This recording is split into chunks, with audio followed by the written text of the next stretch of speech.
Hello viewers, and a warm welcome to the show once more. My name is Chef Andy, your host, and today I'm going to be gracing the presence of Fortune, who's an actor, an upcoming talent as well, and she'll also be able to give you just a few more tips on what she does. So I'm going to give her this opportunity to just grace our presence and give the viewers a little bit of what you do and what you're about. Okay. Hi viewers. So in the kitchen today is me, Fortune, with Chef Andy, of course. So I'm an actress, as you've heard, and I love cooking. That is basically where I'm in the kitchen with Chef Andy today. Awesome. Now, before we proceed, I will of course take this opportunity as well to introduce what we're going to be working with and the dish of the day, just to give you an idea of what to expect for the show. Now, we're going to be working on a very, very simple dish, local name Matumbo. For some of you who also may know it by the name beef tripe, same particular difference, but I will of course begin at the front just to give you an idea of the other ingredients that we'll be incorporating. So from the very front, you will require some dried oregano, about 1 tablespoon of some minced fresh ginger root, some curry powder, a few red chilies, and a few cloves of garlic. You're also going to require some maize flour, which we'll be going to be using to make some ugali with. You'll also require about 200 to 250 grams of tripe or matumbo, which of course has been thoroughly cleaned and rinsed under some running water. You'll also require some 2 regular sized tomatoes and some peeled red onion, some fresh coriander of course to taste, a bit of some stock powder or royco powder, some salt as well to give it a bit of a flavor. You'll also require some chili powder and some turmeric just to aid it in giving some nice beautiful fragrances. And last but not least, some oil to cook with and some water to make our ugali with. But before we proceed, we will take this opportunity to allow you to freshen up, and we'll catch you after a very short break.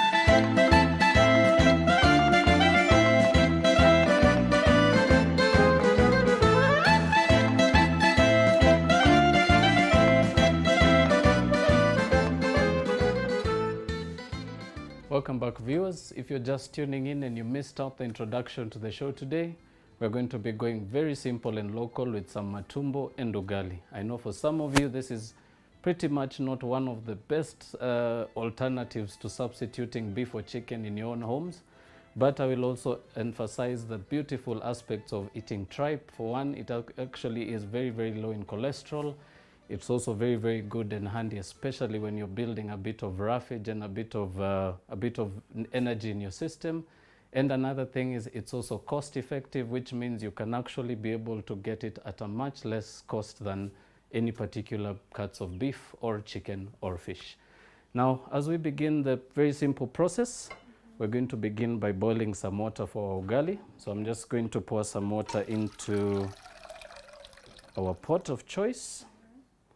Now, Katie, have you been able to make some good ugali in the past? I make ugali, which is good enough for me. Okay. But I trust it's not good enough for everyone, because my visitors are always like, I feel like you should have done it a little more.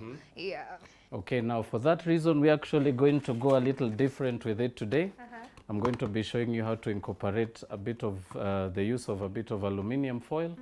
And this is basically to aid in giving a nice appearance to your ugali. Okay. All right, so I'm just going to leave this at the back for now. And I'll begin by allowing this to heat up on the side.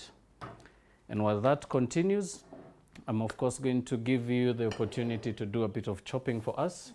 So we're going to start very simply by chopping up some onions, some garlic, which is basically what we're going to start building up our sauce with. So you can proceed to chop up some onion. Yeah. And of course, this will also give me an opportunity to see your different technique of chopping. Right, and while Fortune continues, we're also going to be using some of the ingredients on the side. But because of time, we'll of course begin by the one that is actually a little much quicker to finish, which is our ugali. So one thing I can share with you on this particular episode, we are going to be making a very, very simple ugali. Okay. I will, of course, bring in a little bit of touch of creativity, which you may, of course, notice will be a bit different. So we're going to be incorporating some coriander to our ugali. So we're Okay. going to be adding Dania some in fresh ugali. dania. Exactly.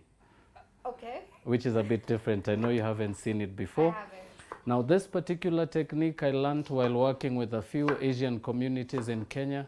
It's also a very, very beautiful and hearty way to incorporate a nice, beautiful color to your ugali and, of course, get rid of that boring white appearance. So the very, very simple technique begins by allowing your water to come to the simmer. So basically, this is allowing your water to begin to boil. And as you continue chopping that, I'll also begin by heating up another pan on the side here, which we're basically going to start to work on our aromatics. And the aromatics basically is the onions, garlic, and this is basically just to build the sauce. But we're not gonna build a sauce for the ugali. No, this sauce we're going to be building for the matumbo. Okay. So what you're going to do is we're going to start the process simply by making a very, very simple sauce. And then we'll add our matumbo to the sauce so that it actually helps to get rid of the smell. Yeah. And it, of course, tenderizes it because of the addition of all these beautiful ingredients. Because I feel like matumbo, the smell is actually the issue for most people. It's not even the taste. Right. It's the smell. Uh-huh. Yeah. Now, one particular trick I like to use when making matumbo, very, very simple. You can alternatively throw your matumbo in a pot, allow it to boil, and just drop an onion in there. And what happens is the beautiful juices from the onion will actually infuse the water, and this manages to cut the flavor of the matumbo completely. Okay. Alternatively, you can also rush the process by using a pressure cooker, which will, of course, cook it a little faster. And it, of course, won't raise much of a aroma in your kitchen, especially if you're trying to avoid the aroma bit. Okay. But also something I can share, some beautiful tips as well for home viewers out there. You can alternatively also boil your matumbo before the day that you're going to be hosting your guests, because then again you'll not actually have an issue trying to mask And the then smell. do I have to freeze it after that, or? Yes, you can actually be able to cook and freeze and then remove it much later and proceed to cook. Or you can actually just boil it the night before, let it sit in the fridge, and then on the following day you'll just begin by building up your sauce as we are going to do today, and then chop up your matumbo and it can go straight into your pan. Okay, I can see the water boiling. Right now our water is That was already on the fast. go. That was very quick.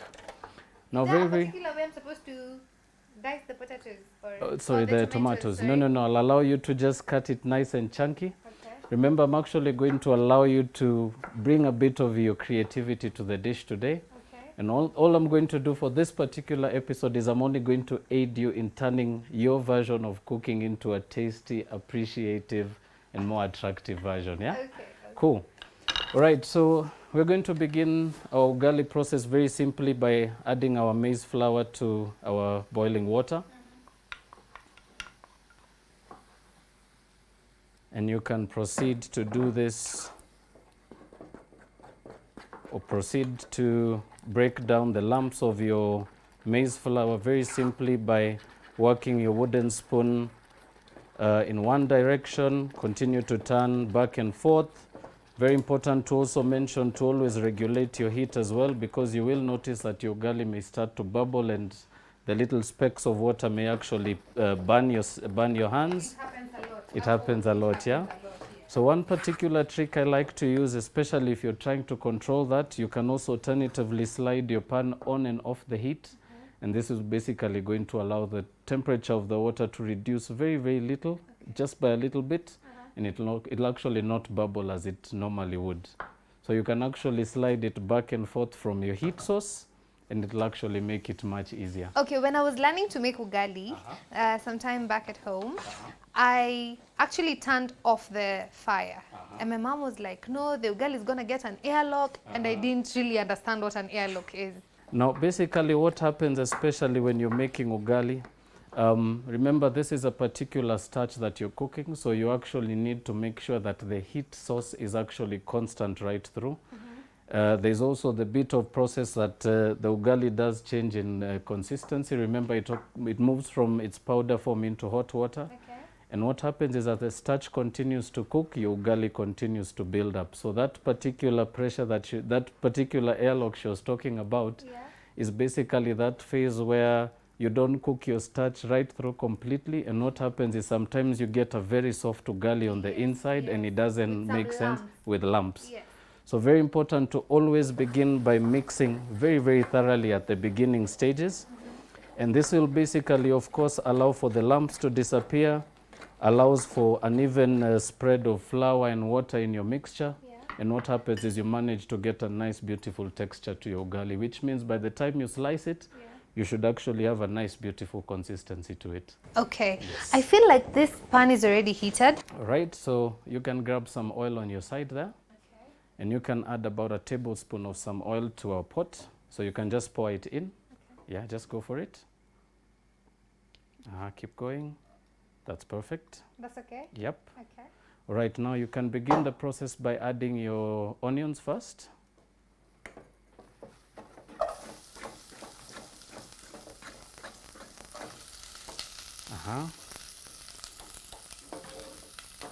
And we can also add our tomatoes in there. This is exactly.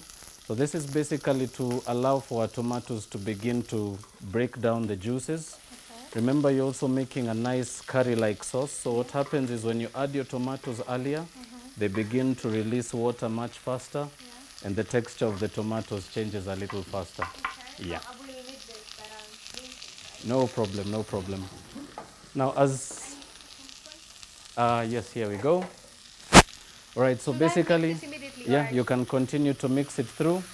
And at this point, this is very new. So at this stage, you're basically going to keep mixing it. This is basically going to allow for your tomatoes to continue to break up.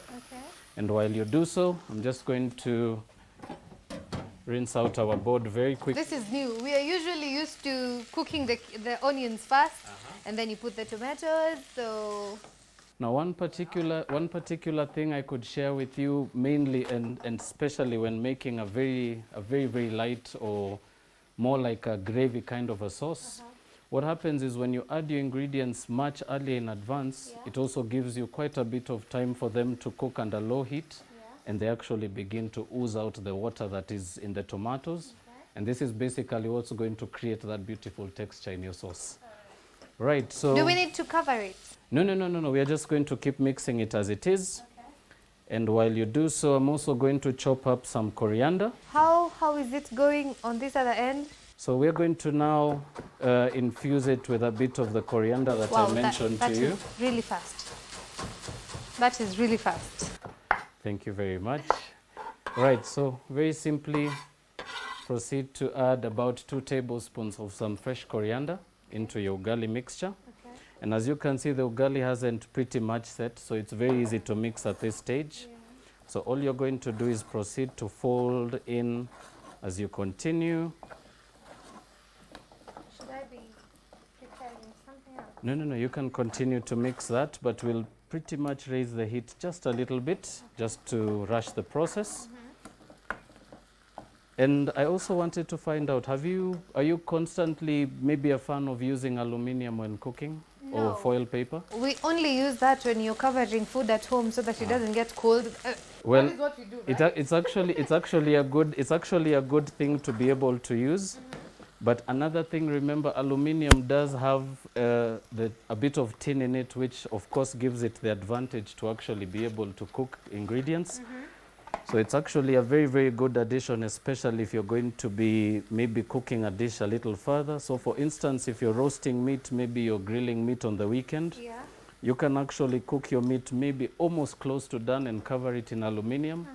And once you cover it and put it back on the fire, it'll actually continue to cook very slowly, which is a very different concept altogether. And can you actually use the coriander, the dania at home, even in the, how do I call it? The not processed unga. The unga ya kisiagi, you know, well, like, yes. Or does it have to be this soft unga that? No. You can actually be able to use it even with atta, which is a brown ugali. Oh, it's called atta. Atta is pretty much. I hope you knew that, 'cause I didn't. So atta is pretty much a nice, more healthier alternative to having this particular ugali in that it also doesn't contain any maize kernels. Yeah. And it's also a healthier option, especially for those battling diabetes. Yeah. So you can, of course, also add that to a bit of brown ugali. It also just add a little bit of specks of color. And it, of course, also gives the ugali a bit of a nice aroma. Personally, I feel like it's too old school, too traditional. It's not sweet. Now, But according to parents, they say that ugali is sweeter than this or the normal one. well, one particular beautiful thing about that particular ugali is one, the fact that it actually is a healthier alternative. And of course, knowing that a lot of our millers on most occasions may not actually give you ugali that's actually perfectly milled. Okay. The one that actually has a brown, the brown unga actually contains a nice beautiful richness in fiber, which of course means it actually gives you a nice bodybuilding advantage to using regular white uga. Okay. Yeah. But when you're talking about the brown unga, you're also, of course, talking about the unga ya kisiagi. Yes, yes. No.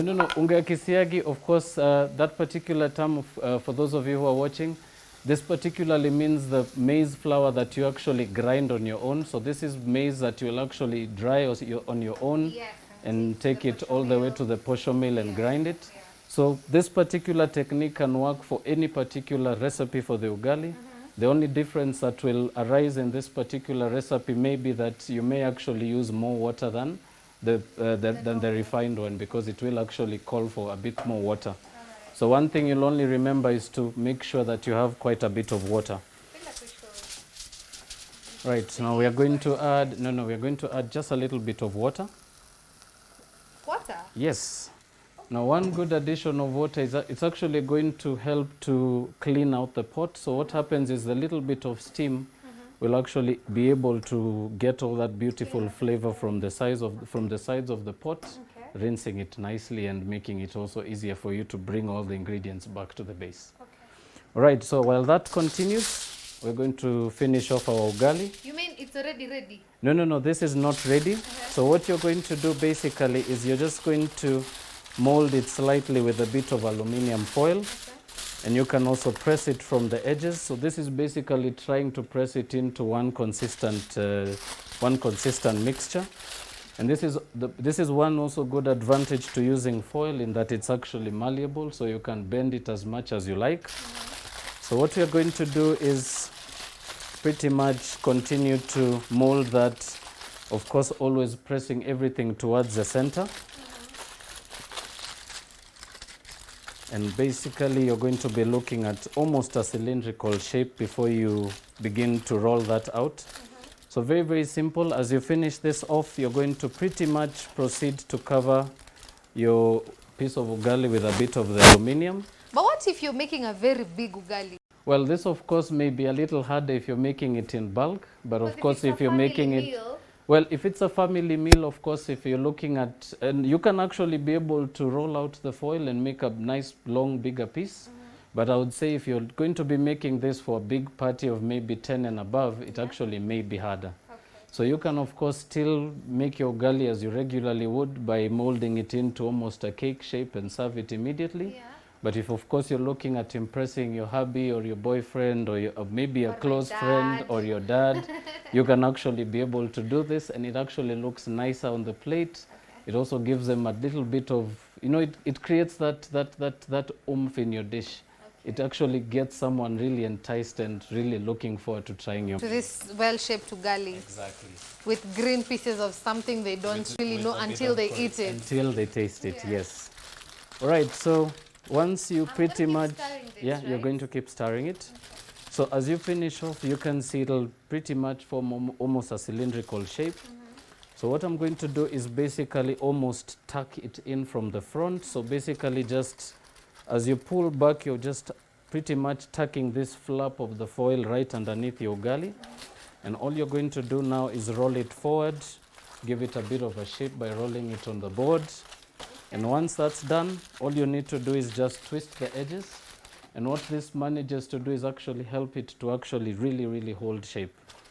So pretty But much it's not just only twist. about the shape. We are looking forward to it being cooked. Yes, Wasn't it will of course continue to cook, and that's the part I want to share next.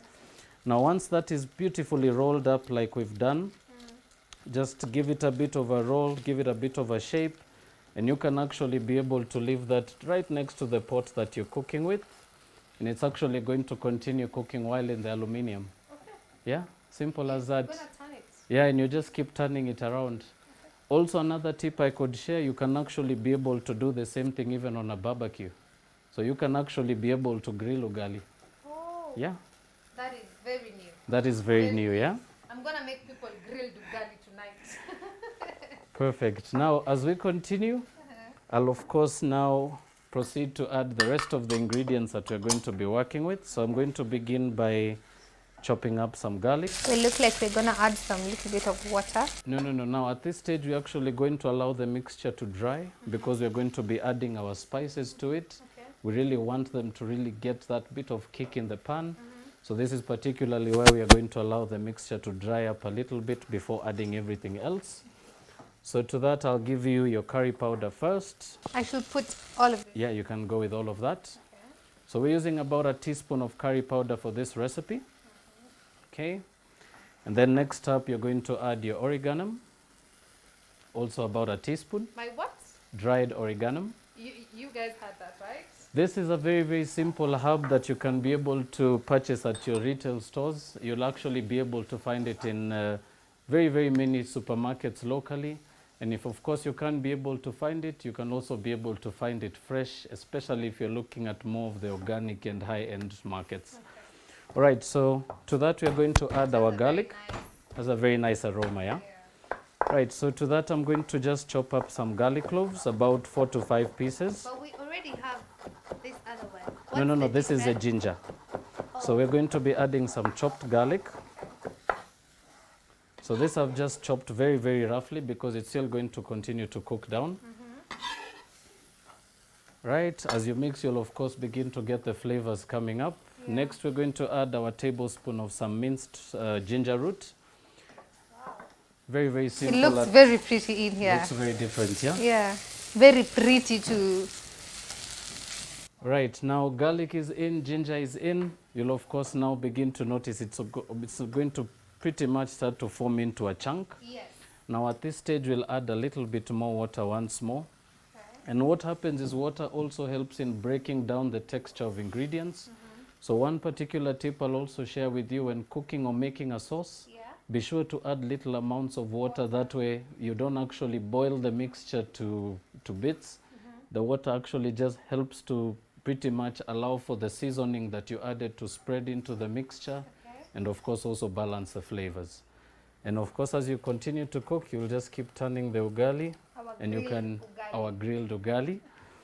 Right, simple as that. Now next up, I will. At what point do we put salt? Now I like to season at pretty much at the last bit of or the last moments of cooking because it actually makes it easy for you to also save up on salt. Okay. Now one thing that most viewers may not actually know is when you add your salt last, you actually manage to add just a little bit to be able to empower or to really bring the flavors together. Oh. Another thing is if you add your salt too early, remember salt also dehydrates food. So what happens is if you add your salt now, you're basically pulling out the water. And since you're adding water, it will mean that you're going to pretty much repeat the process over and over. Okay. So I always recommend if you're going to be adding salt, add it probably just before you finish cooking, because you'll actually be able to use much less salt as if you added now and added a little more later. Because the flavors are tasty. Because the flavors are still building, and you're of course also building your flavors as you continue. Now as you continue as well, I'll proceed to cut up our matumbo or our tripe. Now something I also learned over my travels in the world, it's also a very, very common delicacy in the southern part of Africa. It is. You will actually find that they do it a little different than we do here in Kenya. They actually turn it into a curry. But also something I learned as well. Matumbo curry. Matumbo curry. And what they I think actually do that is they overboil very it. New. It's you also can't, very you new. You can't get it in the high-end areas we have in Exactly. Kenya and restaurants and all. And then another thing, Fortune, remember as well, matumbo is also very much looked down upon as an ingredient because of the pricing too. And as you mentioned earlier in the show about the smell, there's people who are not also very comfortable with the smell that comes through. But as you can be able to see from this piece, if you can be able to smell it, you see with a little bit of cleaning, you can actually be able to get rid of the smell. Do something to it? No, no, no. You just cleaned it? No, the trick is basically soak it in water for about 20 minutes.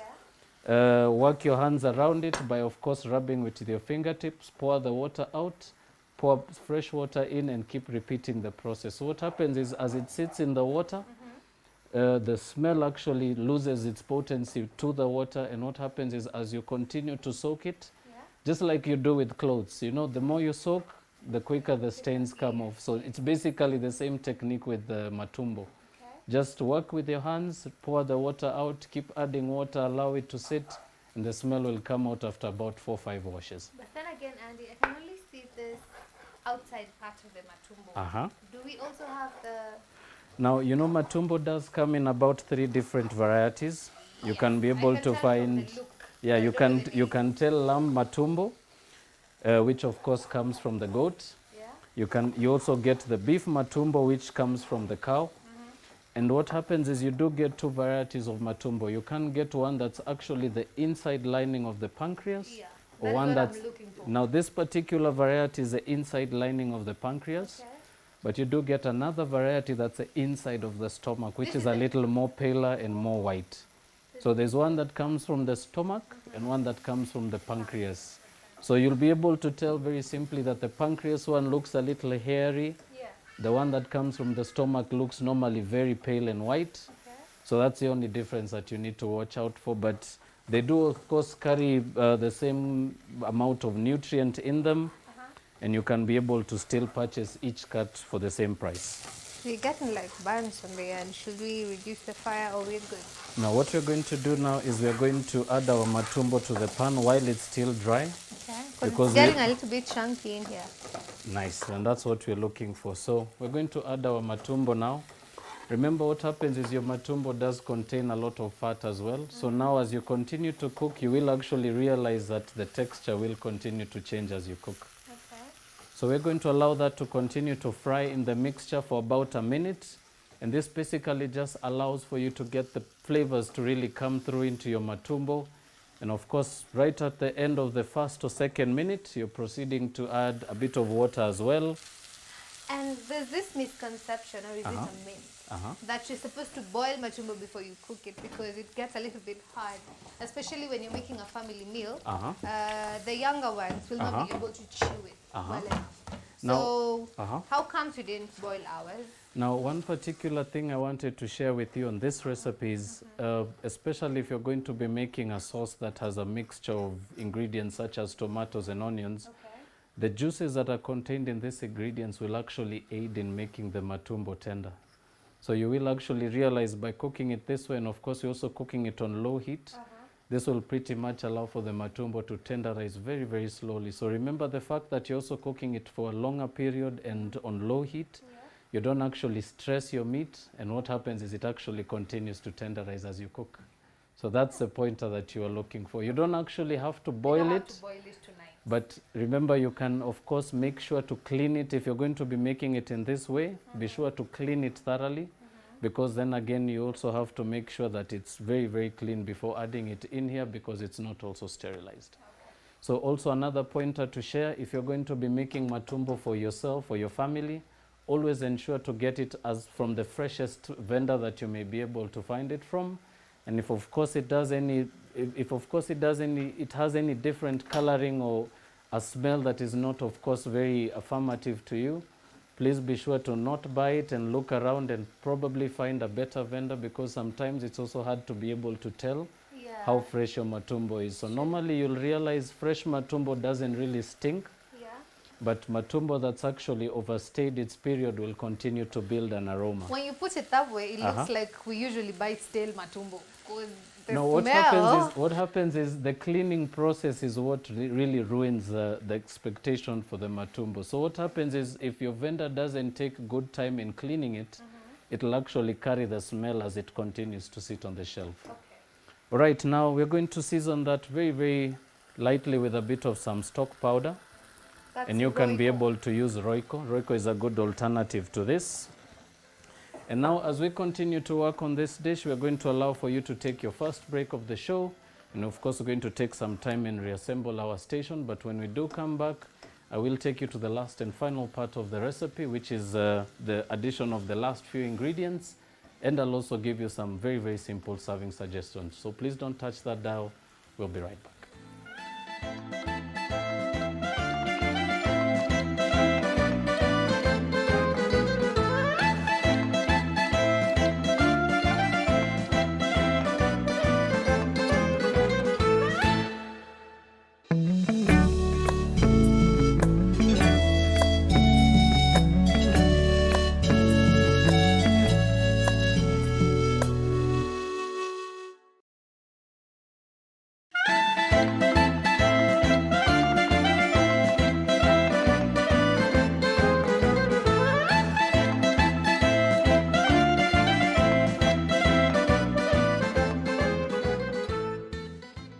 Welcome back, viewers. For those of you who are just tuning in, I and Fortune have been working on a very, very simple Matumbo recipe.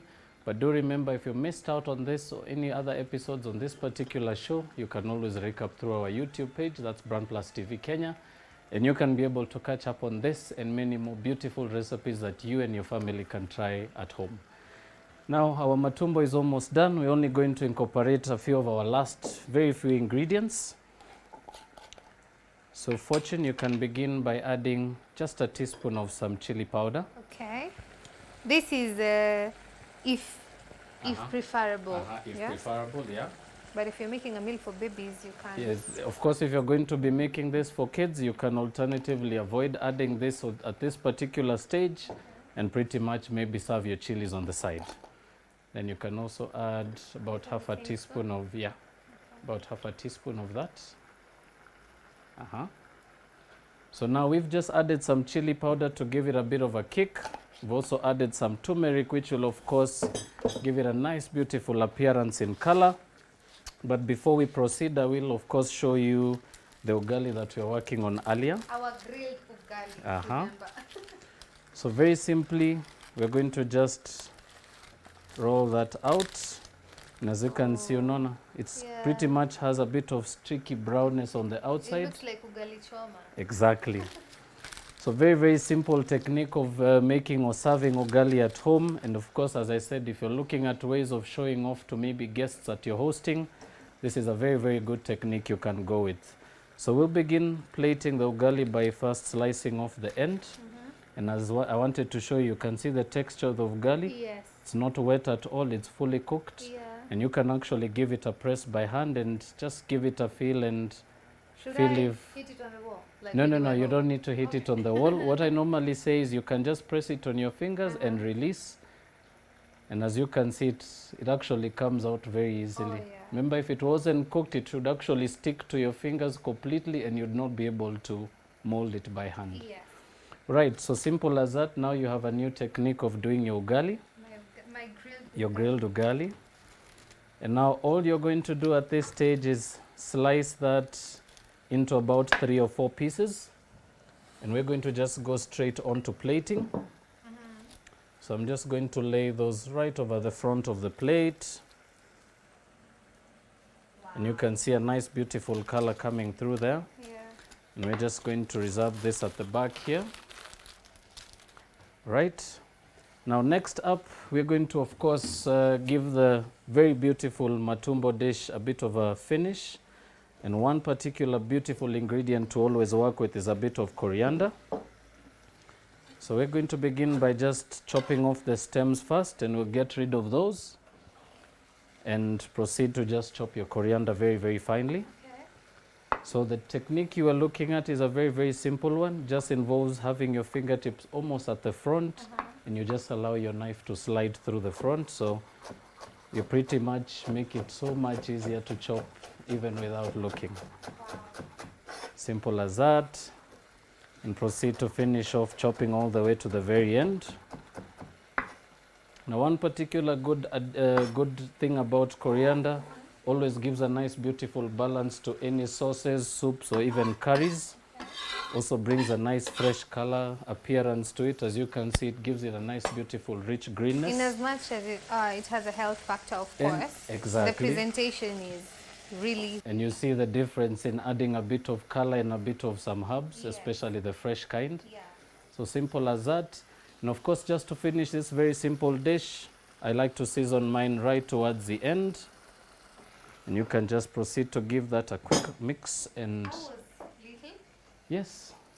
Now, one particular thing also to realize is from the flavors that actually build up as you cook, and you can actually take this opportunity to give it a taste for us. So I'm actually going to allow you to shock your taste buds a little bit. So you can just give a bit of a taste just from the sauce, just to check for the salt, and you'll actually be able to see why I add my salt right at the end. Nice. You see? So very, very little salt, but... How did you do that? Now, as I said, the technique is actually in building all the flavors towards the end of cooking. And what happens is right at the end, the salt actually brings everything together. So it's actually a very, very handy tip, especially if you're making sauces or curries. A little bit of salt at the end just corrects the general flavor, because what happens is you add your salt way earlier in the process, you haven't actually been able to get to the end of the cooking where all the ingredients have literally had time to cook together. So what happens at this point, for the reason that you can be able to enjoy that kick of salt, is because it's just correcting all the flavors that you had in your pot. And you can be able to see, and that's a very, very new thing, yeah? Yeah. Right, now we're going to proceed to plate that onto our plate. Are we still going to put the pepper? No. The chilies, we are going to just sprinkle those over the top. Okay. Remember, as I said, we already have a bit of heat from the chili powder that we added. So I like to just beautify the plate with a little of the fresh chilies, just to give it a nice bit of a color appeal. And of course, it also aids in making sure that you always remind your guests that you did have a bit of heat in the food, but if they do, of course, want to take it a notch higher, they can actually bite into the raw chili. And you can proceed to just dump that on the plate. No. You can just put the plate on top. You said dump. So simple as that. And then something else that I also like to share with you, Fortune, on the show. Yeah. A very simple technique of just garnishing your dish.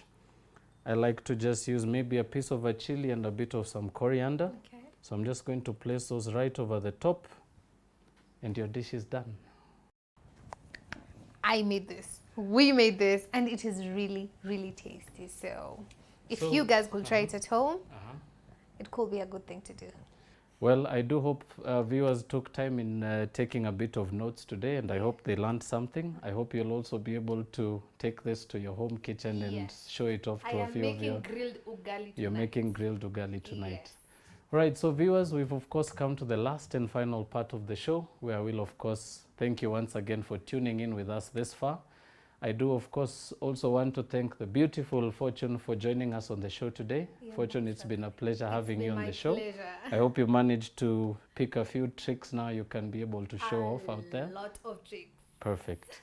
Now, of course, I will give some serving suggestions to this. Remember, a very, very simple Matumbo dish can actually be complemented very simply by serving it with a bit of rice, chapati.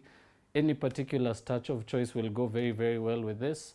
It actually is a very, very good and hearty meal for your family. So if you, of course, haven't tried it before, or you haven't actually had the chance of working with Matumbo, I think you're actually now a little more confident in doing so. But I will remind you, if you do have any suggestions, comments, or any queries pertaining the show today, do feel free to write back to us through our Facebook page. That's BrandPlus TV Kenya. And we, of course, are more than happy to always hear back from you all. So for now, I will bid you farewell, wishing you a lovely evening. And until the next episode, God bless you all, and goodbye.